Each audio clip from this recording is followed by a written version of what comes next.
All right, let's talk about the Ewoks issue 4, the last of this miniseries. It's brand new from Marvel Comics and Lucasfilm. This is part of their new publishing initiative, at least for comics, where they set things like 1 hour after Return of the Jedi, with this new villain, Admiral Adelhard or whatever.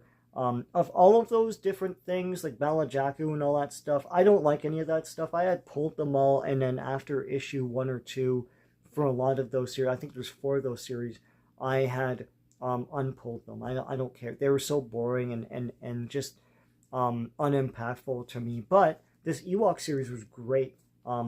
Great stuff. Lots of mix of old and new. Familiar elements, and characters that I know, and new characters that are endearing and pretty cool.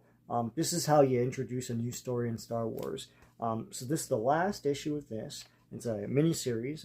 As you can see, the Gorax is here from the first Ewoks TV movie, and also some original art for the Return of the Jedi stuff.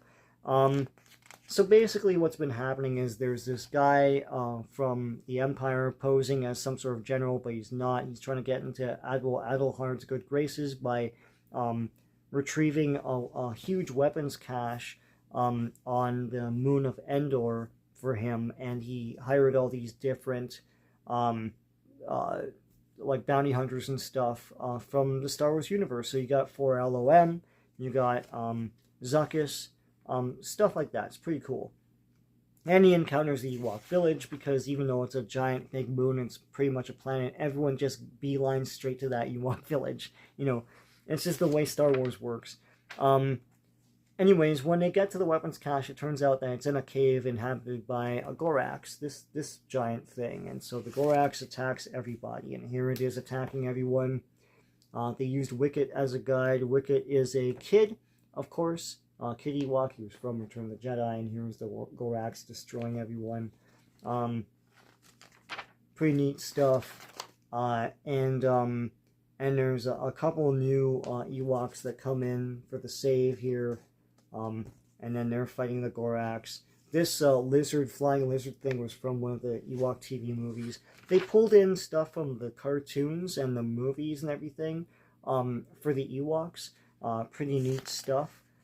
Here's the Gorax destroying that flying creature. In the fray, one of the band is an old clone, so he gets the walker, and he starts firing at the Gorax, and they fight. So it's a whole big fight with this Gorax, and the Gorax is destroying the thing, and then he gets shot at.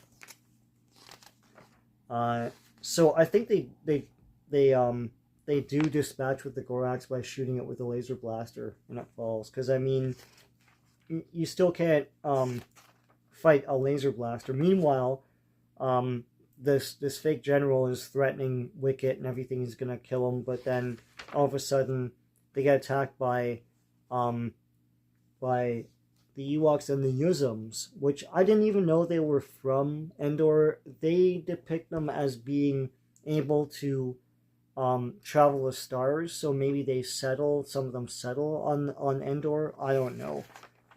This big creature's awesome. This big spider he's riding here. So they expose the guy as not being general, all the different bounty hunters and stuff turn on him and everything, and anyways, they capture him with the help of the revolting crew, his revolting crew, and the Yuzums and everything, and then the Ewoks take control of the weapons cache. Weapons cache is like all these different Imperial ships and everything, which the Ewoks could probably learn and fly, but they decided to just destroy it all. It's too much of a magnet for other people, other trouble outside, and it'll invite more trouble to their forest. So that's that. And then at the end, Admiral Adelhard punishes this guy, but doesn't kill him or anything. And there's this big splash page of all these different inhabitants of the forest moon of Endor.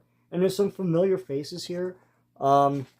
This guy, of course, was a friend of Wilford Brimley in the second Ewok movie.